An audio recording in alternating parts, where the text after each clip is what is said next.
Ibintu birakomeye rero bavandimwe, reka mbabwire, ibintu birakomeye pe, birakomeye. Abantu bari kwibwa, abandi bari kwibwa payi, abandi bari kwiba payi. Ibi ngibi mbabwira ni ubuhamya jyewe ngiye kubihera kugira ngo wumve neza uburyo amayeri ari gukoreshwa kugira ngo abantu bakwibe. Hari amayeri menshi atandukanye bari gukoresha, ngiye kubaha ubuhamya. Nta handi nabibonye, nta handi nabyumvise, nibyo jyewe niboneye, nibyo jyewe byabaye ndeba, byambayeho. Kandi hari n'abandi bagenzi banjye bari kugenda bambwira bati abantu bameze nabi, ese ni gute umuntu yakwirinda aba bantu?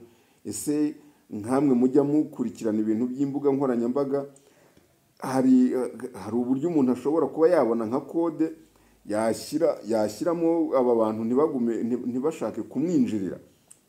Hanyuma rero ngiye kubabwira bimwe mu mayeri bari gukoresha kugira ngo bakwibe. Wowe rwose icyo nagusaba ni uko ugomba gutega amatwi kugira ngo nawe ejo ibi bintu bitakugeraho, bikakugiraho ingaruka, ugasanga uribwe, uguye mu gihombo bitewe no kudasobanukirwa. Murabizi ukuntu abatekamutwe baza badutekeraho imitwe, nk'abantu bahamagara kuri za mobile money cyangwa ku matelefone bisanzwe, nyine akakubwira ibintu bijyanye na mobile money, akakubwira ibintu bijyanye n'amayimeri n'iki. Murabizi ukuntu bahakinga za WhatsApp, ugasanga umuntu ari gukoresha WhatsApp yawe kandi wowe ntayo ugifite. Sorry. Hanyuma no muri paye rero naho barimo barareba bagasanga nta kundi kuntu bazigeraho, kuko barapinze.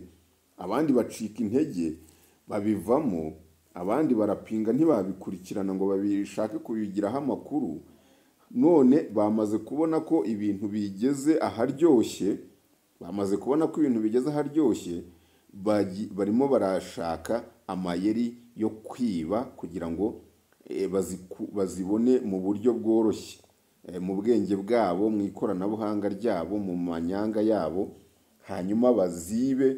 Wewe uzifite, waziruhiye igihe kinini, wihanganye imyaka 5, imyaka 6, umwaka 2, 3, warihanganye, uraguma urategereza, uravuga uti kama mbaya nibirya bizarya, nibitarya kandi nta kibazo rwose, nta kibazo giye mfite.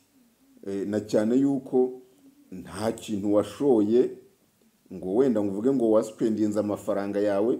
Yego waspendinze time, waspendinze internet, kandi nayo ni amafaranga. Kandi batubwira ko igihe ari amafaranga. Niba warakoresheje igihe rero cyawe umayininga, ukurikirana ibikorwa bya payi byose kuva bitangiye kugeza igihe bizagerera ku musozo, nawe waraspendinze. Hanyuma abo bantu rero bapinze ntibabikurikirane, abo bantu bacitse intege ntibabigumemo, abo ngabo noneho barimo barashaka amayeri yo kugira ngo bazikureho ku bazifite. Ntabwo ari ukuzigura, ntabwo ari ukuzigusaba, ahubwo barimo barazana ibintu by'amanyanga atandukanye kandi utabasha gutahura. Wowe ngiye kukubwira ibintu bari gukoresha kugira ngo bakwibe paye zawe. Murabizi turimo turitegura open mainnet muri kota 1. Kota 1 igizwe n'amezi 3, cyangwa se abantu batumva kota 1 ni iki, ni igihembwe. Igihembwe cya mbere cy'uyu mwaka nibwo batubwiye yuko bishobora kuba bizaba bigeze ku musozo. Igihembwe rero kigizwe n'amezi 3. Mu mezi 3 rero twari dutegereje ukwezi kumwe, deje ubu rwose twavuga ko kwarangiye. Uyu munsi tuvugana tugeze ku itariki zigeze muri 25. Urumva turahasigaye iminsi 5. Sorry. Ku buryo n'abantu bakiri muri grace period yo kugira ibyo bakosora, n'ama KYC n'iki byose, no kwa updating ama email n'ama password n'ama nimero ya telefone, ngira ngo murabizi ko babihaye iminsi bigomba kumara, hanyuma hakagenda hazamo izindi update zindi zerekeza kuri open mainnet. Abandi nabo rero bacanye ku maso, bamwe bavuga ati aba bantu baratubwiye twanze kwemera, baratweretse twanga kureba, ariko noneho amakuru turi gukurikiranira hafi nuko ibintu bigeze aharyoshye. Tugomba rero gukora iki kugira ngo natwe tuzaryohe, hanyuma abandi basigare baririra mu myotsi.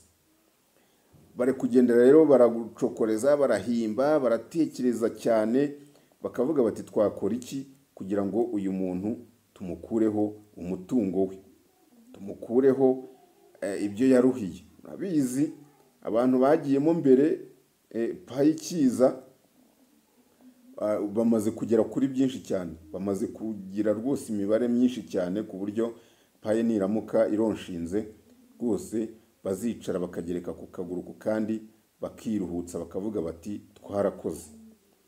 Ariko n'abagiyemo vuba nabo bafite ibikorwa, kuko uko biri kose niba paye izasohokera kuri kiriya giciro cya GCV tubona tubwirwa, niyo wazaba ufite paye imwe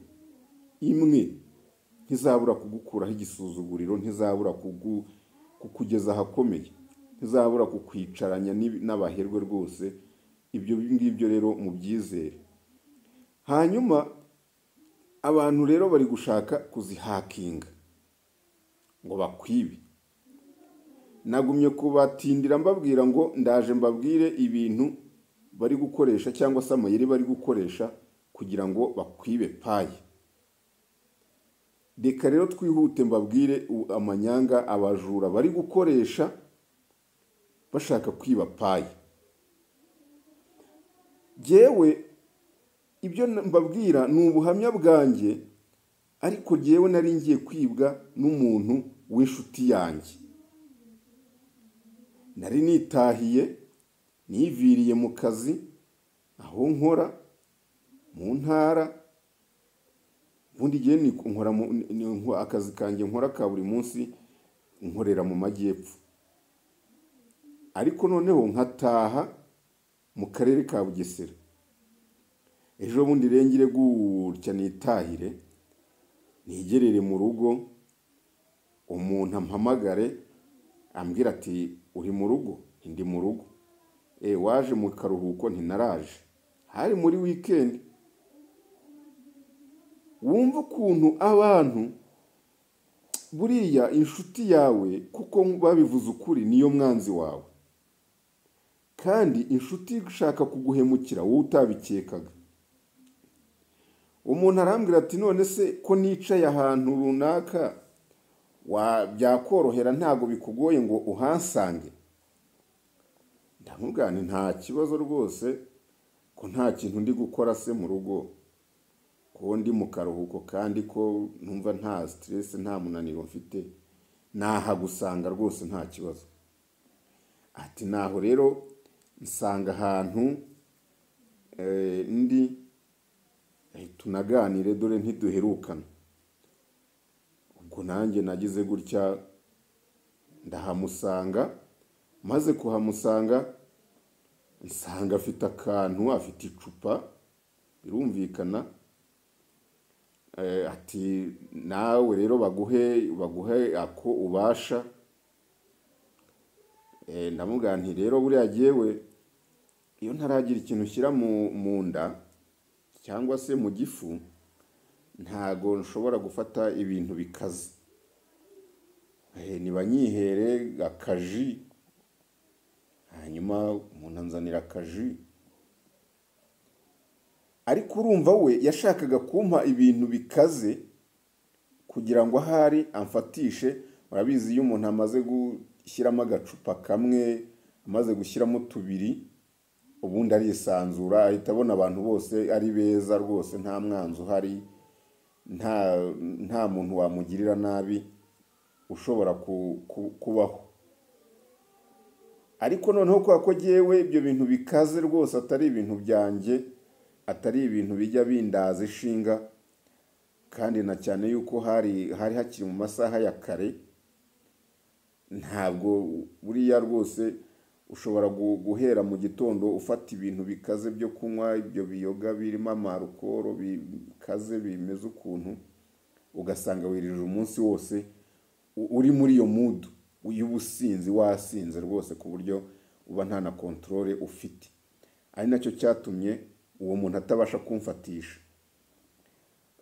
Banyihera ku kaji rero, bamaze kukampa ndagapfundura, umuntu dutangira kuganira, arambwira ati se wa mushinga wa paye uracyawurimo? Ndamubwira nti ndacyabirimo, ndacyabirimo rwose. Ubwo rero kugira ngo amenye ko mba muri paye, nuko nigeze kubimubwiraho nyine, ngira ngo ni umukorege wanjye mbimushyiremo nawe azabashe kugerwaho n'ayo mahirwe. Ariko we nsanga yabigiyemo kera, ahubwo ntiyandabura, ambwira ati muvandimwe hari ibintu bimeze gutya. Ahubwo jye mbimenye ndabimubwira, bimubwiye nsanga we yamaze kubigeramo deja kera. Ejo bundi rero ashaka kunyinjirira kugira ngo anyibe, arambaza umushinga uracyawurimo? Nti ndacyawurimo. Ubu se umaze kugira zingahe? Ndamubwira nti sha rwose ntago ari nyinshi, ariko nanone nta n'icyo zitwaye, izo mfite zirahagije. Ati rero okay, sha rero jyewe nahuye n'ibibazo, banshyize muri tentative, bampa liveness nkayikora bikanga, ariko wenda nkeka ko ari telefone yanjye. Ndamaze se mbere ukora KYC ntabwo wakoresheje telefone yawe? Ati nakoresheje telefone yanjye, atariko nkeka uko telefone igenda isaza, igenda igabanya ubushobozi bumwe na bumwe. Ubwo rero ihangana, ariko bizagira aho bikunde, uhumura, bizagira aho bikunde. Buriya nuko wenda systeme ziba zitaraba update, wenda ngo ibintu bigende neza nkuko ubyifuza. Arambwira ati ahubwo reka nkwereke, ntiza telefone yawe. Telefone yanjye ndayimuha, urumva ni umuntu w'inshuti yanjye nyine ndayimuha. Nyimuhaye atangira gukora kuri paye yanjye, kuri iriya app ya paye, kwa kundi ufatiraho, ukoramo ukayifatiraho uri gushaka gukora uninstall. Mbona arimo arabikora, ndamubwira nti have reka. Ati oya humura, ntoya have, telefone mba ndayimwatse. None se kushaka gukora uninstall ya paye yanjye? Ati nyine urabona nagira ngo nshyiremo iyanjye kugira ngo mbashe gukora ntuze liveness nkoresheje telefone yawe.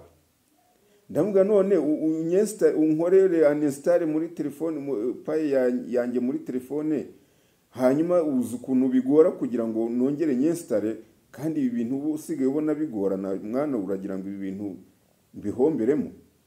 Ati rero reka nkwereke, wowe fata telefone yanjye, reka nkuremo iyanjye, uhite wowe udownloadingiramo iyindi, ufunguriremo account yawe, nanjye nkore uninstall muri telefone yawe, downloadingiremo indi, nanjye nkuremo account muri telefone yawe, hanyuma mbashe kwikora liveness. Hanyuma nawe iyawe kugira ngo wenda idatinda, isa naho yabaye unupdate, itari update, kugira ngo itamara umwanya mu gihe ndi gukora ibi byanjye, nayo ibe ari update. Hanyuma nibirangira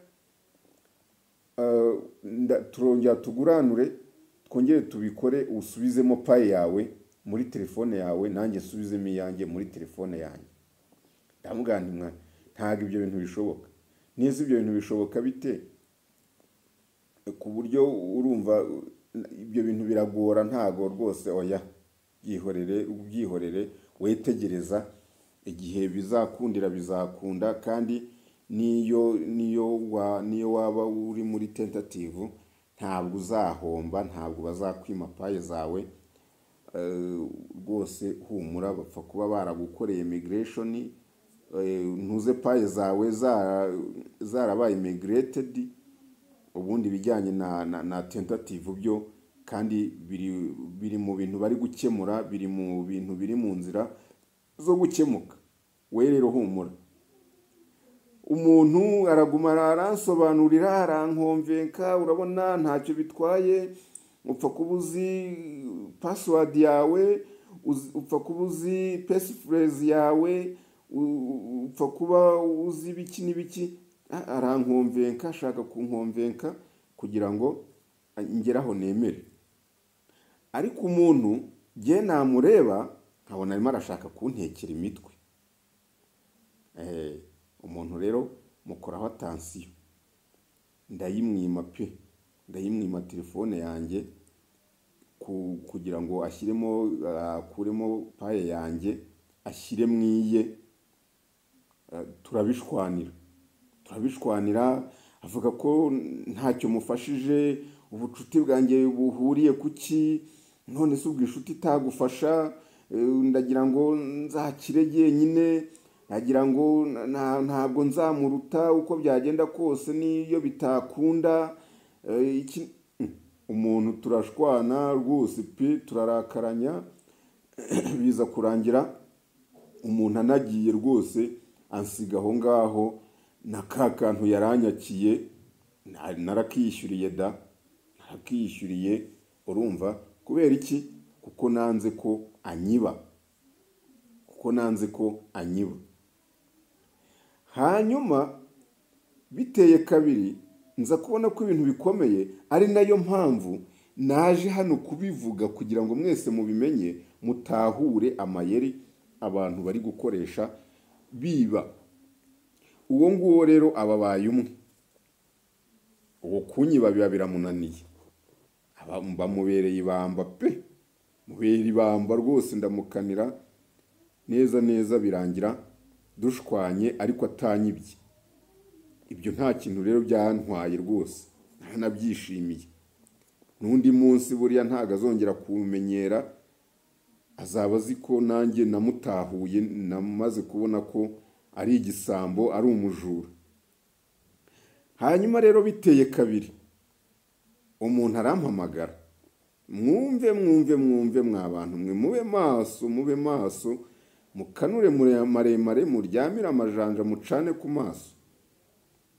Umuntu arampamagara arambwira, bite Rukumbi, ni sawa, bimeze neza bo, wamenye? Nti reka da, ntago nakumenye rwose, wanyibwira.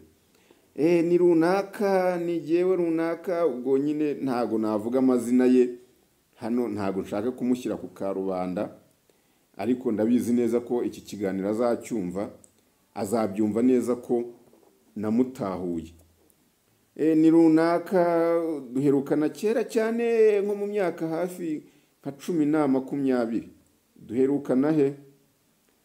Twariganye mu ishuri, wibuke muri primaire, aha. Umuntu twiganye muri primaire, cyakora nyine yaranyibwiye, nsanga ndamwibuka.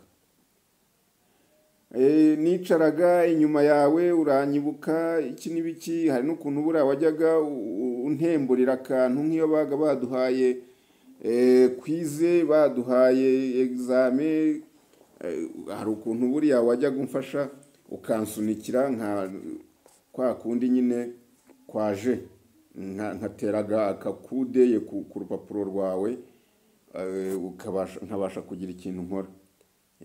Ndabyibuka kabisa, ntari ndabyibuka pe. Namubaza, none se umeze ute? Use usigaye ubarizwa he? Bimeze bite? Tugirana akaganiro gatoya. Arangije rero wumva ukuntu umuntu yaje noneho gushaka kunyiba. Kandi ari inshuti yanjye. Ibyo nababwiye, ntago turi kwibwa n'abantu baturutse hirya, ntago ari Abarundi, saba Nyakenya, saba Gande, saba muri Amerika, ntago ari abahehe. ni inshuti zacu zituzi zifite amakontakite yacu batwibwira nyine, bumva ko nyine tugomba kwisanzuranaho. Hanyuma arambwira ati ubu ngubu nsigaye mba i Kigali, hari utuntu mba ndi gucabiranya ndi gupfundikanya, ariko nyine ibintu biba byaranze, nyine umuntu aba ashakisha nta gucika intege. Ndamubwira nti twese niko bimeze, twese niko bimeze, umuntu aba agishakisha, umuntu aba ari gushakisha, nta muntu uba wicaye. Hanyuma rero komeza ufatireho rwose kandi bizakunda, humura. Ati bizakunda nta kibazo, nanjye mba mbyizeye ko bizakunda, umuntu aramutse abaye akiriho, igihe umuntu agihumeka bizakunda cyane kabisa, ahubwo gira courage. Ati rero hari serivisi nagira ngo nkusabe, nti nuko rwose nta kibazo, ninumva nyishoboye ndayigukorera, ndayiguha. Ati rero hari umuntu wanjye uri muri Canada. Urumva nyine iyo umuntu akubwiye ngo umuntu ari muri Canada, tuba twumva ko uwo muntu ari umuntu ufite amafaranga, nkatwe tuba twarakubitiwe inaha, twumva ko abantu bari iyo ngiyo nyine bafite amafaranga. Atari umuntu wanjye uri muri Canada, urumva ashaka kumfasha kugira ngo ndebe ko hari ikintu nabasha gufatisha.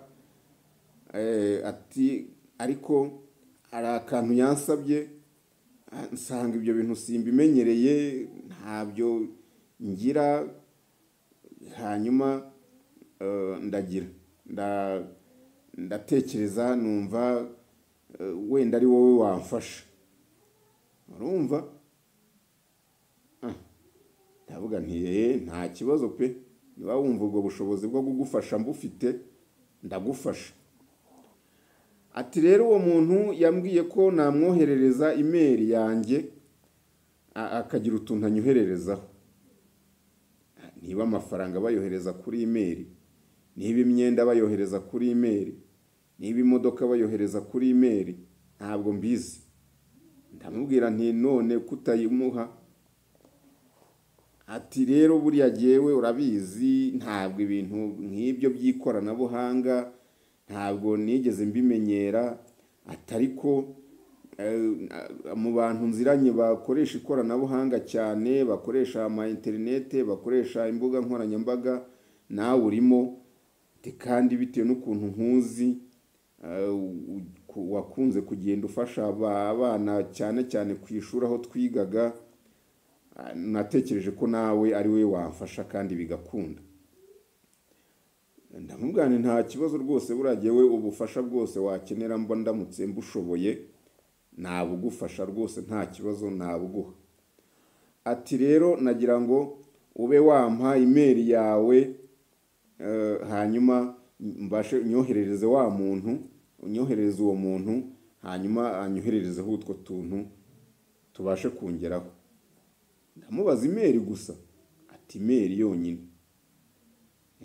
Ibyo biroroshye, ariko twakunze rero ku email dusanzwe tuzitanga, cyangwa tukanazishyira no ku ma platform yacu nyine, igihe umuntu akeneye kuba hari icyo yakubwira kuri email akaba yakubwira.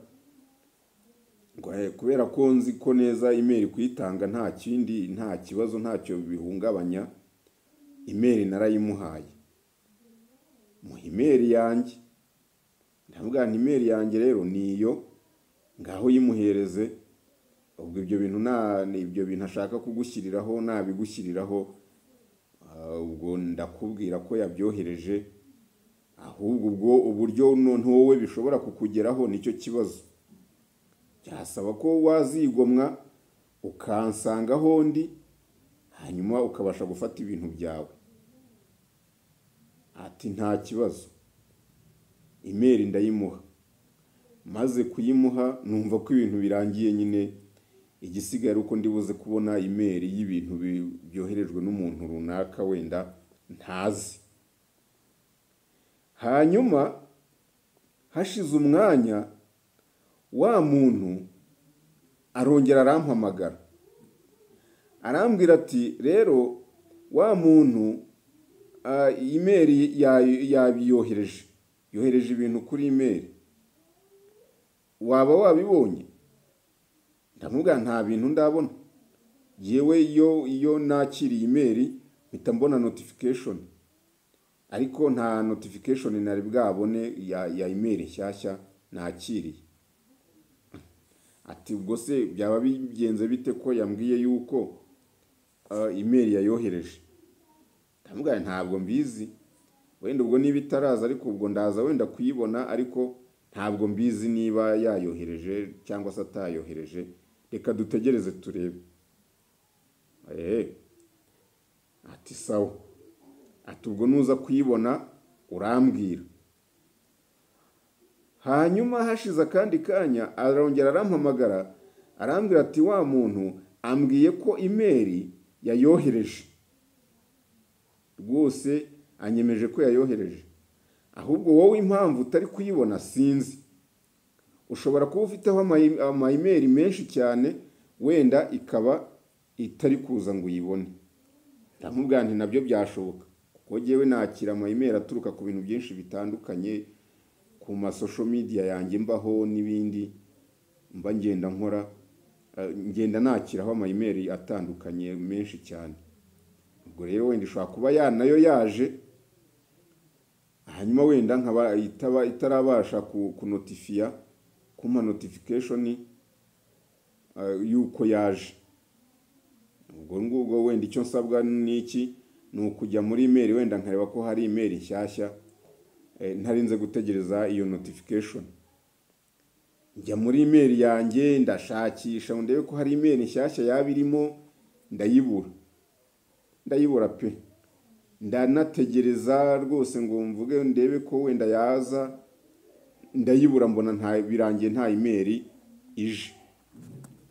Hanyuma ubwo ngubwo ndamuhamagara noneho nanjye ndamubwira nti rero nta email yawe mfite, ntayo rwose ntayigeze iza. Arambwira ati ubwo se byagenze bite? Ati none se reka nkwereke ikindi twakora. Ati wowe wampaye password yawe, hanyuma nkajyamo nkabasha kuyishakira, nkayishakira nkurikije ibyo twari twavuganye yanyoherereje. Wenda wowe niba uri no mu kazi ko ushobora kuba nta n'umwanya, jewe ndi free, nta mwanya mfite, ntabwo ndi busy, mfite umwanya uhagije. Hanyuma agiye nkitonda nkayishaka nkareba ko yawe yayinyoherereje. Nguhe password? Ati wampa password humura, byizere rwose urabizi, ntago giye ibyo bintu, nta kindi kibazo naguteza kuri email yawe, ntago ibyo bintu ngewe simbimenyereye, ngira ngo urabizi, kandi ni nayo mpamvu nakwitabaje, kuko nzi ko rwose uri umwana mwiza, uri umuntu mwiza, wagiye udufasha tukiga, na nyuma yabwo yuko wenda jewe dutandukanira muri primaire, ndabizi neza ko wagenda gufasha n'abandi bagenzi bawe mwiganaga na segonderi, memu na kaminuza. Ndabizi rwose n'ubu kandi amakuru yawe mba nyafite, CV yawe mba nyifite, ndabizi ko uri umwana mwiza ufasha abantu rwose. Nanjye mbabarira umfashe rwose, utwo tuntu umuntu yampaye ntatubura kandi ndadukeneye. Hanyuma umpaye wowe password yawe, ndebe iyo email yanyoherereje, mbashe gufata utwo tuntu twanjye. Hanyuma nushaka wowe uhite wongera wenda uyihindure, nta kibazo, wenda no kuguma ngewe nyifite, wenda nushaka uyihindure, ariko umfashe nibonera utwo tuntu twanjye. Ndavuga ariko se mwana, usobanukiye n'ikintu cyitwa password? Uzi impamvu ibyo bintu byitwa password? Uzi impamvu ibyo bintu byitwa umubare w'ibanga? Ni ukuvuga ngo biriya bintu, icyo kintu twita password ni ibanga ryawe na Google, nta wundi muntu ushobora kubimenya. None wowe urimo urambwira ngo nguhe password yanjye? Ntabwo bishoboka, ntago naguha password yanjye. Umuntu araguma umfasha rwose, umbabarira, umfashe, urumva mbabarira umfashe, nta kibazo rwose naguteza, ntago naguhemukira, nta nubwo ibyo bintu mbimenyereye, ntabwo mbizi ku buryo rwose wenda naguhemukira nkaba nagira icyo nangiza kuri email yawe. Ndamubwira nti rero mwana, reka nkubwire, ntabwo ibyo bintu bishoboka, ntabwo nge nshobora kuguha password ya email yanjye. Ubwo ngubwo niba ibyo bintu yabyohereje bikaba uburyo bwo kugira ngo bikugereho ari uko naguha password yanjye ukabyirebera, mubwire ko email wabyoherejeho nyirayo wamubuze, cyangwa ushake n'ukundi kuntu mubwira, hanyuma agufashe umushakira indi email ushobora kwaccessingaho byoroshye abikohererezeho. Ariko jewe ntago naguha password yanjye rwose ya email, ntago ibyo bintu bishoboka, nta nubwo binabaho. Uretse nawe duherukana kera, ubu dusa naho tutakinaziranye. Nta nubwo niyo yaba umwana wanjye, niyo yaba murumuna wanjye cyangwa mukuru wanjye cyangwa undi munyamuryango wa hafi yanjye cyangwa umugore cyangwa n'umubyeyi, nta muntu ushobora guha password yanjye ngo ayikoreshe. Password yanjye ni iyanjye, nta wundi muntu ushobora kuyiha. Niba rero ubwo buryo ari bwo bushoboka kugira ngo ibintu byawe bikugereho, ubwo nyine nta kundi nyihanganira, ntago naguha password yanjye. Ngayo nguko birangira nawe wa muntu nawe ubwo nyine dushwanye nyine. Kandi gushwana n'abantu nk'abo jewe nta kintu bintwaye. N'ubundi umuntu utari kunzanira ibyiza, ubundi se uwo muntu ubundi twaba tuba inshuti ngo bigende bite? Ayo rero niyo manyanga, niyo mayeri ari gukoreshwa abantu biba abandi. Nuvuga ngo niba utari kwibwa mw'ubwo buryo bwo kukubeshya ngo zana telefone yawe ngo nkorere mwibi nibi, atari ibyo byo kukubwira ngo mpa email yawe, ngo mpa password yawe, abandi bari kwibwa n'ababafashije mu gukora ama account kuri Pi network. Hanyuma rero inama nakugira ni yuko niba uzi ko wafunguriwe n'umuntu account akaba afite ya passphrase yawe akaba yize, ntiwamenya wabona yarayisigaranye, akaba yarabashije kumenya username yawe, akaba yarabashije kumenya password yawe ukoresha, wowe gerageza ugende wongera ubihindure, baguhe passphrase shyashya, hanyuma unahindure password yawe wakoresheje kuri account yawe. Gusa hari n'abandi beza bagiye badufasha rwose. Jewe nshimire cyane umugabo wamfashije, ni umugabo wenda nta nubwo ari nibanga, wenda nanamubabwira, nanamuvuga mu izina nubwo wenda mwebwe mutamuzi, ariko aho ari amenye ko ari we wamfashije, kugira ngo wenda atagira ngo hari undi muntu wamfashije. Ni umugabo rwose w'imfura cyane witwa Gabriel, yaramfashije ansobanurira umushinga wa Pi network, amfungurira account, anyereka passphrase yanjye, anyereka n'uburyo nshobora kuyibika, hanyuma kugeza na n'uyu munsi ndacyayifite. Amfasha gukereya password. Rwose ni umugabo w'intwari cyane w'inyangamugayo, ndamushimiye. Hari n'abandi rero nabo bameze nk'uwo yagufashije, akumva ko gufashije rwose nta kiguzi, nta n'indi ndonke agutegerejeho, kandi atagomba no kuguca inyuma ngo ajye kuguhemukira. Ariko hari n'abandi batanyurwa, akaba afite nka paye ibihumbi n'ibihumbi, ariko akavuga ati na wa muntu passphrase ye ndayizi, password ye ya email ndayizi, ndeka nkureho paye ze nzongere kuzanjye.